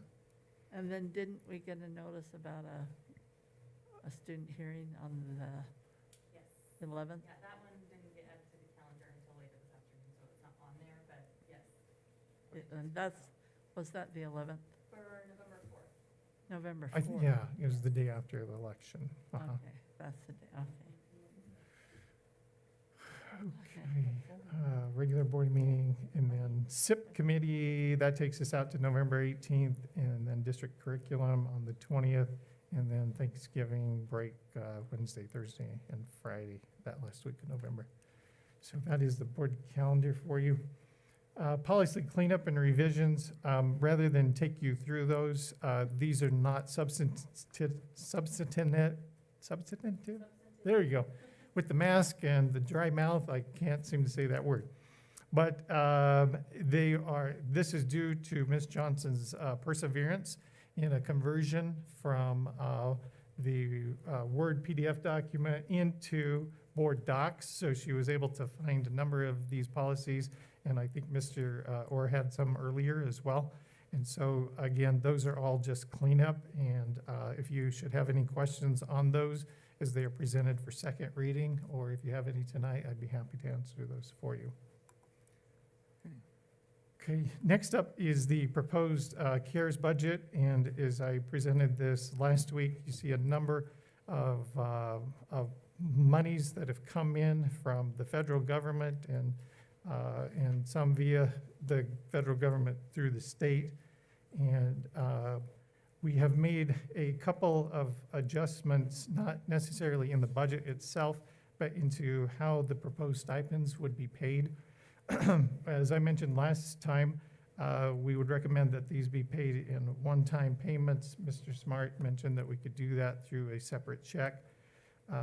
Administrative, $2,500, certificated, $2,000. And the administrative would also include our classified administrators as well. And then the classified stipend of $500, as we reconvened and talked a little bit about this, we thought it was important that the employees have some longevity with the district. So rather than start, say, a week ago and get that payment next month, we asked that at least 100 days of work be completed. So any classified employee who has worked up through, last year and into this year, they would be, of course, having met that 100 days. But anyone who started at the beginning of the school year, it would take them essentially, what did we figure? I think January-ish, and then we would just make that payment in March on the 14th. So that would require a commitment on their part to receive that, rather than folks who've been here through the duration. Now, I just want to clarify this CARES budget is for specific things related COVID stuff. COVID. It's right. to mitigate COVID, is how it was put to us. Again, there was about an 8 or 9 page document that spelled it out, and then there was a 3-page summary from the governor's office that told us how we could do that. And So your stipend money is coming from a different. the stipend is that we're presenting or proposing for tonight in regard to the CARES 2 money, which is the latest monies that were allocated by way of the governor, $99 million, and to So what the district, what administration is proposing is about 1.85 of that to go to stipends for administrators and certificated staff. And then, because again, the way the funding is set up, we would propose that $367,000 be used from general fund for classified staff, because it would be, we found it challenging to say that it's above and beyond for classified staff if they're on an hourly rate. But this recognizes the work that they're doing and compensates them somewhat for the frozen salaries that that the board took action on back in, I think, probably May or June. And so the amount there is the $2,000 is equivalent to about 3.25% on the high end of the teacher salary schedule, and on the lower end, the beginning, it's about 5%. And so that's how we came up with the amounts for that. The other areas, of course, are also going to personnel, would be our online instruction, teacher of record. All those monies would go directly to our staff who are assisting in the secondary online model. We would hold out some monies to make up for the difference in the online program, so we don't have to cut as deep next year. As we've mentioned a number of times tonight, enrollment is down significantly. I mean, 600 doesn't sound like much, but in terms of revenue, it's quite a chunk. And teachers, it could be, yeah. And Carl mentioned when we talk about units, we kind of talk about teachers, but the way the units are figured is a little bit different for kindergarten, for K3, 5, 6, at-risk, alternate schools, and that sort of thing. So it's kind of a ballpark is essentially how we look at that. And then instructional technology, we want to put a significant investment into that by putting displays in every classroom, and then begin to work on laptop computers, docking stations, and monitors into every classroom as well. Added benefits for teachers in the classroom. Instructionally, I would say very much so. What's the take? And then a chunk of that to make up the difference in food service that will have to be made up, and whether it's made up out of general fund or using the CARES money. Again, that's a pretty significant investment for the district to take on. It's a wonderful program, but we know that the monies have to be, have to come from somewhere. So that covers salary, not food, right? It would be primarily salaries because of the way it works, and right now we do not have much in the way of supplementing in the a la carte items because things aren't selling as well. Yeah, so it's a combination, but a chunk of that is salaries. Do you want to do this now? Okay, after all of mine. Yeah. Yep, okay. And so that is the proposed budget that we would like the board to act upon tonight. And then, as I mentioned, item D is the amended board meeting schedule. That would just include the other work session that we could hold on your calendar. Board strategic goals, the operating principles, the code of ethics, and the strategic plan we reviewed last week. So if you have questions, I could answer those for you. That's an annual review that we take upon ourselves, and then look at any potential revisions, and we could adopt those as they exist currently, or make any changes that you might have. We would normally have had a retreat, but that rings for me. Are we going to try to meet with legislators this year? So the legislators, Ms. Johnson and I were talking about that today as I reviewed the calendar, and it's missing, if you will. And so we know that with the election coming up, we have a potential change in a couple of those seats. Mrs. Smith is, of course, not running again, so she's been our connection and kind of the shepherd that brings all of them together for us. So we'll have to contact them individually. We'll begin with those that are currently seated that are not up for election, and then those that we'll see how the candidates go as far as who is elected for those seats, then we will invite them as So well. we could still do that in November or sometime? We in can, December? yeah, late November, early December is I will be typically. out of town Okay, 22nd of November till December 3rd. okay.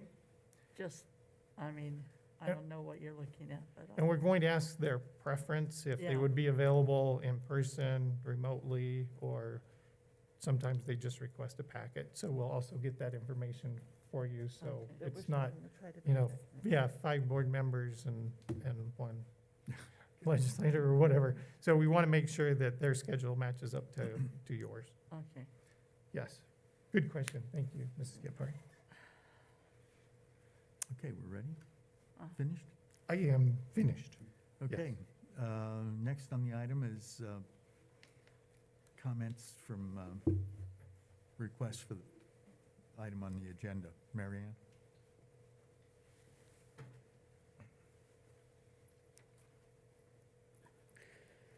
Ann? I guess I don't have many comments. I have a question. So, you have declined our request to go to negotiations for the CARES Act money. Is that? In the previous meeting, after the board met in executive session, they came out and, yes, Okay, and you've declined to increase the money in the stipends? so the proposed budget is what was set forward to the Okay. board tonight. So then the staff of District 25 will be receiving less stipend than the staff of District 91 and District 93, and only $400 more than Blackfoot. So, Okay, so I haven't heard about the increases there. District 91, it was published in the Post Register. They provided $2,500 for certificated teachers. District 93, it was a formulaic process. My daughter teaches there, so she'll get about $23.75. Blackfoot, I just got the text from our region director. Blackfoot awarded or is giving $1,650 for both certified and classified staff. So I just wanted to be sure, although we feel that the CARES Act money is quite adequate to provide a stipend for all of us to commiserate with the work we've been doing. Although I know my staff will be happy to get something, I know that they won't be as happy to know that they're getting lower than other areas. I know that part of that CARES Act money is going to provide the television and the Microsoft Surface computers. I don't know that that's a trade-off that many of the staff would have wanted. So, thank you. Well, and I think too, though, we have to look at where our ADA is. I mean, we haven't compared ADA, up there. I mean, we lost 600 students too. I mean, I'm just saying, there's a lot of things when we met and discussed about this, that we thought, I mean, do we want to lay off approximately 18 teachers, to cover our loss in ADA? No, we don't want to do that, and so I just think there's lots of things that went into this planning, and I think they worked pretty hard to try and do it as equitably as they could. That's just what I felt like in the previous meeting. And I think there's a lot of factors when you consider other districts and where they put their money and what they do. I mean, that's what I would just hope. Mhm. And I was impressed by the heartfelt speeches that the teachers gave tonight, you know, and I know they work hard. I know they work really hard, and I know the last meeting that we had didn't honor them for the hard work they did. And I was disappointed in that, and I'm sure they were too. Yes. Okay, thank you. Thank you.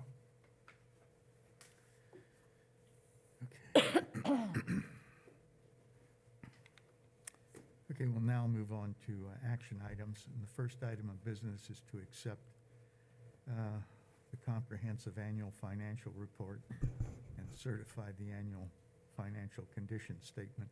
I move we accept that comprehensive annual financial report Is there a and second? certify the annual financial condition statement. Is there a second? I will second. Okay, any discussion? All those in favor? Aye. Aye. No opposed, okay, and the motion is passed. The next item of business is to hear on first reading the following policies. Policy 6302, Advanced Opportunities. Policy 6401, Instructional Materials. Policy 6402, Textbook Adoption. Policy 7104, Teacher and Certificated Personnel Defined. Policy 7301, Code of Ethics. Policy 7610, Substitutes for Secretaries and Clerks. Policy 8203, Graduation Requirements. Policy 8307, Relationship Abuse and Sexual Assault Prevention. Policy 8403, Cumulative Record Folder, and Policy 8404, Family Educational Rights and Privacy Act, the FERPA. Policy 8512, Rights of Homeless Students and Equal Access to Service. Policy 8603, Bus Transportation. And Policy 8702, Athletics. Is there a motion? I hereby move that the board hear on first reading the following policies as presented. I'll second. Okay. Are those for deletion? No. Okay. All of those general, okay. Yeah. Okay. All in favor? Aye. Aye. Aye. And let's move on. That motion is passed. Next item is here on first reading for deletion, the following policies. Policy 8107, Admission and Attendance, AIDS infected students. Policy 8602, Supplementary Curriculum.